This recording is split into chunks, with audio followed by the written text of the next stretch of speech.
ለዚህ ቀን አበቃው።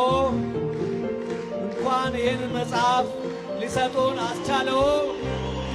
እንኳን ደስ አለዎት። በጣም እናመሰግናለን።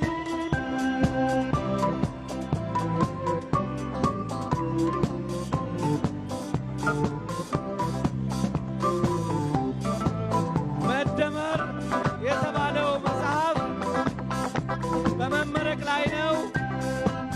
ለምረቃው የተዘጋጀው ኬክ በአራቱ የክብር እንግዶች ይቆረሳል። እነዚህ በኋላ የምታዩቸው አራት ተማሪዎች ከእነሱ ጋር አብረው ቆማሉ። ኬኩ ላይ መደመር የሚል ጽሑፍ አለበት። እንኳን ደስ አላችሁ፣ እንኳን ደስ አለን። መደመር መጽሐፍ በይፋ ተመርቋል። እስቲ ሁላችሁም ባላችሁበት መጽሐፉን ወደ ላይ እናደርጋለን። ሁላችሁም መጽሐፍቱን ወደ ላይ አድርጉልን። እጅግ እናመሰግናለን። በንባብ ይለቅ ነው የሚባለው እንግዲህ መጽሐፍ። መደመር እያንዳንዱ ኢትዮጵያዊ ተስፋ የሚያደርግባት ሀገር ትኖረን ይላል። ጠቅላይ ሚኒስትር መሆን የማይችል ሶማሌ፣ ጠቅላይ ሚኒስትር መሆን የማይችል አፋር፣ ጠቅላይ ሚኒስትር መሆን የማይችል ቤኒሻንጉልና ጋምቤላ ሳይሆን እያንዳንዱ ዜጋ ሀገሬን ልመራ እችላለሁ ብሎ አስቦ የሚዘጋጅባት ለሁሉም እኩል የሆነች ኢትዮጵያን መፍጠር ያስባል።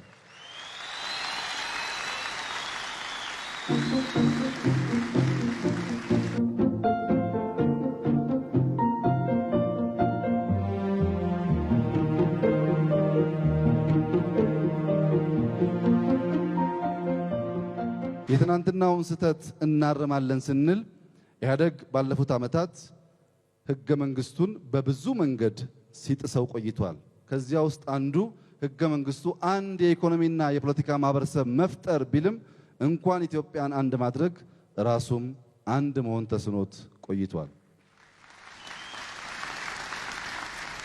ሌላ የሚያሳዝነው ነገር ግን መደመር ፍልስፍና ከሆነና ፓርቲው ከተዋሃደ ወደ እልቂት እንገባለን የሚለው ጉዳይ እልቂትን ምን አመጣው ነው።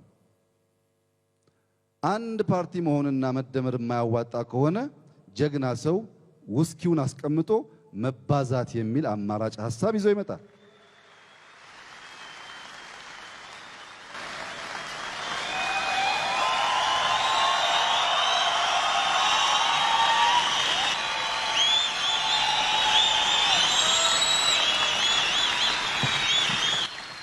ክቡር ዶክተር አብይ አህመድን በጣም አድርገን እናመሰግናለን።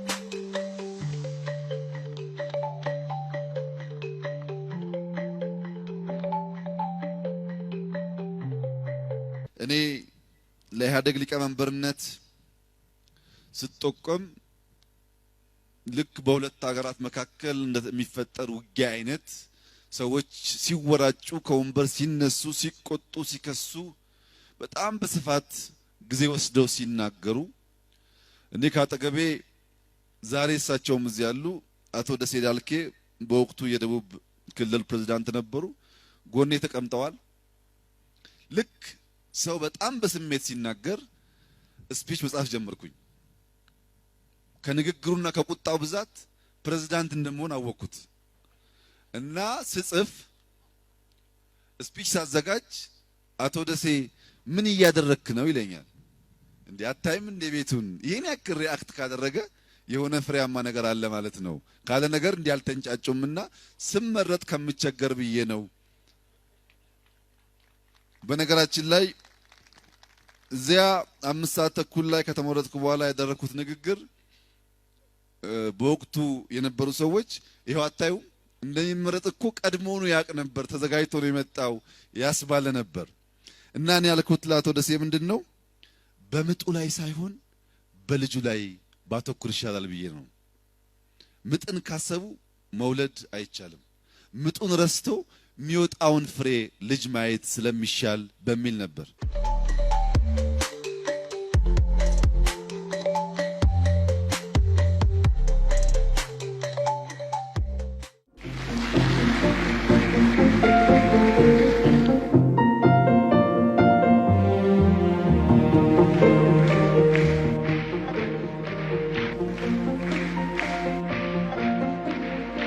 የኢፌድሪ ጠቅላይ ሚኒስትር ዶክተር አብይ አህመድን ባካችሁ በአክብሮት ወደ መድረክ ሸኙ። ጠቅላይ ሚኒስትር ዶክተር አብይ አህመድ መጽሐፉን እያስተዋወቁ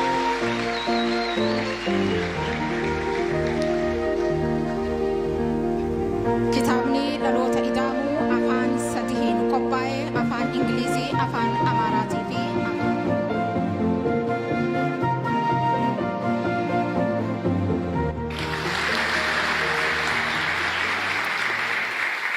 የመደመር ትውልድ መርሆች አሉት።